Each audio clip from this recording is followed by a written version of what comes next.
Film एक सच्ची कहानी पर बनाई गई है। शुरू में ये बताया जाता है कि जून 1940 में जर्मन ने फ्रांस पर कब्जा किया।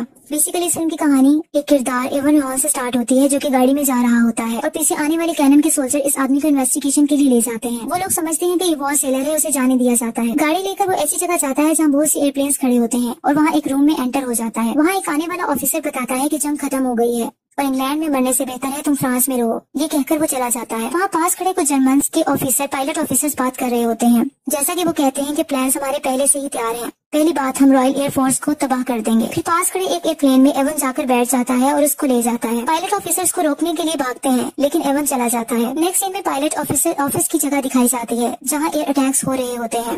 इस तरह ये स्क्वाड्रन 3 और 3 के पोलिश पायलट्स होते हैं जो कि रॉयल एयरफोर्स को ज्वाइन करते हैं और इस तरह फॉरेन स्काइज के लिए जंग लड़ रहे होते हैं। एवन के पहुंचने पर इसके साथी इसको बताते हैं कि हमने जंग को जारी रखा जब तक तुम वहाँ रहे। एवन कहता है कि तुम इनको मेरे बगैर खत्म नहीं कर सकते और मुस्कुराने लगता है। नेक्स्ट सीन में पायलट ऑफिसर चीफ मार्शल को बताता है कि हम बॉम्बर्स नहीं हैं बल्कि फाइटर पायलट्स हैं।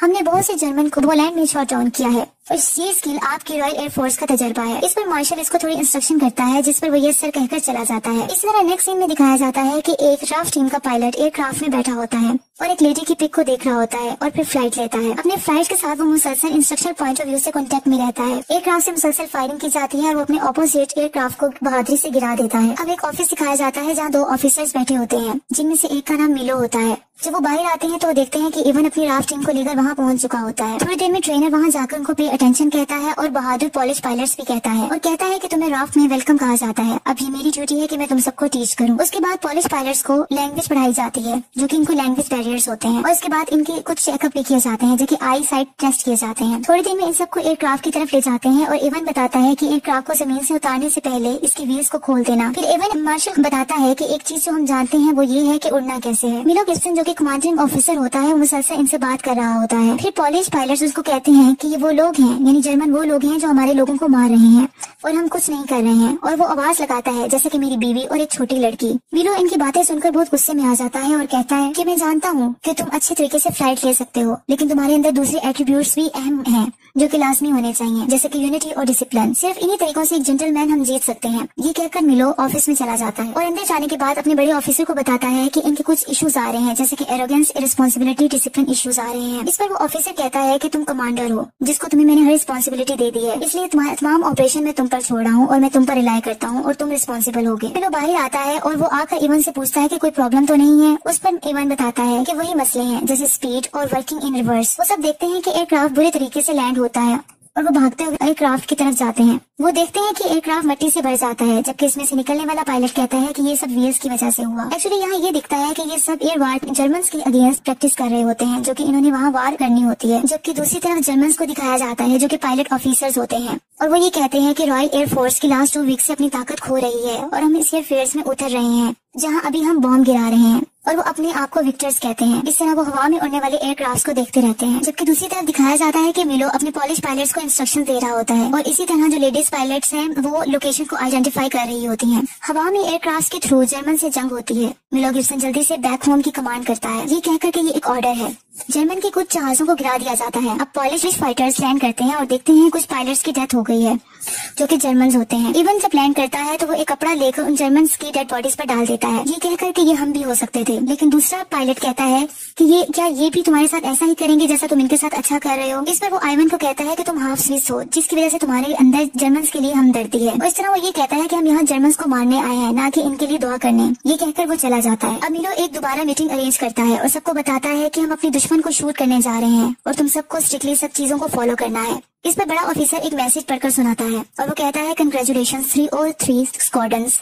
फिर इनको कहता है कि तुम्हें कल से मुकम्मल तौर पर ऑपरेशन के लिए तैयार रहना है। इवन कहता है कि हम कल से ऑपरेशन पर होंगे। इस पर सब खुशी से एक दूसरे को गले मिलते हैं। अब ट्रेनिंग के लिए सब चले जाते हैं और तमाम अपना यूनिफॉर्म भी पहन लेते हैं। नेक्स्ट डे ऑपरेशन स्टार्ट हो जाता है और लेडी पायलट्स अपनी ऑफिसर अपनी ड्यूटी संभाल रही होती हैं। फाइटर पायलट्स की एयरफील्ड पर दूसरी फोर्स की तरफ से बम्बार्डमेंट स्टार्ट हो जाती है, लेकिन सब कामयाबी से फाइट करते हैं और दोबारा एयर अटैक शुरू हो जाते हैं। फिर दिखाया जाता है रॉयल एयरफोर्स टीम आपस में कॉन्टेक्ट में रहती है। इस लड़ाई में रॉयल एयरफोर्स का पायलट एक उड़ते हुए एयरक्राफ्ट को जो कि जर्मन का होता है उसको मार गिराता है, जबकि दूसरी तरफ मिलो को इवन कहता है कि तुम जानते हो कि मैं बेस्ट हूँ। अभी वो ये बता रहा होता है कि इवन का दोस्त आ जाता है, जिसे लेकर वो रॉयल एयरफोर्स टीम की तरफ ले जाता है और कहता है कि देखो कौन आया है। सब उसे खुशी से गले मिलते हैं और इस तरह इवन बाहर आता है तो इसे एयरक्राफ्ट के मुतालिक एक आदमी के थ्रू बताया जाता है। वो आदमी से बताता है कि एरोप्लेन में गन कैमरास को इंस्टॉल कर दिया गया है और ये आपका ही आइडिया था। ये वाली गन्स 150 यार्ड से रिहार्मोनाइज्ड कर दी गई हैं, तकरीबन 137 मीटर्स पर। लेकिन इसका ये मतलब है कि आपको रियल क्लोज रहना पड़ेगा एक फासले पर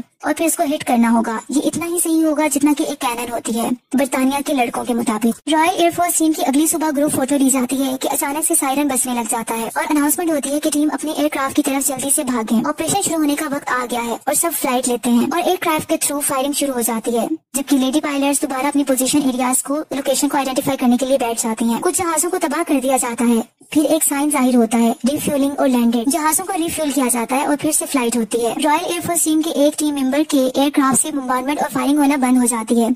इस पर ऑपोजिशन जर्मन्स की टीम से फायरिंग होती है और वो जख्मी हो जाता है और इसका खून बहने लगता है। इसका एरोप्लेन भी क्रैश हो जाता है और वो पानी में जा गिरता है, जहाँ इसको एक छोटी सी विक्टिम बच्ची इमेजिन होती है जो कि हंस रही होती है। आखिरकार वो पानी में डूब जाता है। रॉयल एयरफोर्स टीम अब खामोश उदास होती है क्योंकि इनका साथी मर चुका होता है। मिरो एक किताब रुडिमेंट्री पॉलिश पढ़ रहा होता है। अब दोबारा से एयर वॉर को दिखाया जाता है। एयरफोर्स टीम हवा में एक सुकून से फ्लाइट में होते हैं कि अचानक एक प्लेन पर अटैक हो जाता है और सब बहुत अलर्ट हो जाते हैं।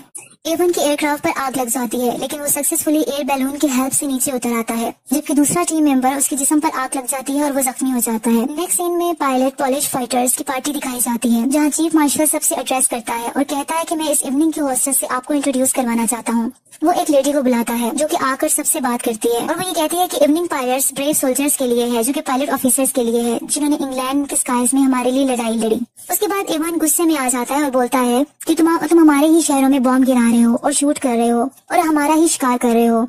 हम यहाँ शैंपियन पी रहे हैं और अपने शहरों पर बॉम्ब गिरा रहे हैं। दे आर बुचरिंग अस, और हमें शूट किया जा रहा है और फांसी दिए जा रहे हैं। इसके बाद वो ऐसी बातें करता रहता है जबकि मिलो आके इसको चुप करवाता है। अब मिलो कुछ देर में इस रूम में आता है जहाँ जख्मी पायलट्स होते हैं। इनमें से एक का चेहरा भी जला हुआ होता है। वो इसे कहता है कि रिमार्केबल मैन हमेशा ग्रो करता है, तुम्हें इस पर फख्र करना चाहिए। जबकि दूसरी तरफ एक और पॉलिश पायलट को दिखाया जाता है जो कि कैंडल सिलाई बैठा होता है और वो बहुत ही सैड होते हैं क्योंकि उनके साथी मर गए होते हैं।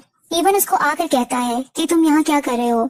तो फिर वो मैंने एयरक्राफ्ट में उन्हीं लोगों को देखना शुरू कर दिया था, वो तुम्हारी और मेरी तरह लोग थे। इस पर इवन कहता है कि इन प्लेन्स में लोग नहीं थे, लेकिन सिर्फ जर्मन्स थे, वो जर्मन जिन्होंने हमारे साथ बुरा किया था। मेरी बात सुनो, तुम्हें इन चीजों से गुजरना है। तुम अभी भी जिंदा हो, तुम सांस ले रहे हो एक जंग में, ये सबसे अहम चीज है। वो एक्चुअली इवन उसकी हौसला अफजाई को इनकरेज करता है। अब मिलो सब पायलट के साथ मीटिंग करता है और सब फ्लाइट ऑपरेशन पर चले जाते हैं। दूसरी एयर वॉर दोबारा शुरू हो जाती है और बहुत से जहाजों को तबाह कर दिया जाता है। अब एक रॉयल एयरफोर्स टीम के पायलट को कुछ मेमोरी जहन में आती है, जैसा कि एक बूढ़े आदमी को फायरिंग से मार दिया जाता है। अभी वो ये सोच रहा होता है कि इस पर फायरिंग हो जाती है। दूसरी तरफ एवन बहुत परेशान हो जाता है क्योंकि ये सब देख रहा होता है और गुस्से में आकर ऑपोजिशन जर्मन्स के जहाज को गिरा देता है।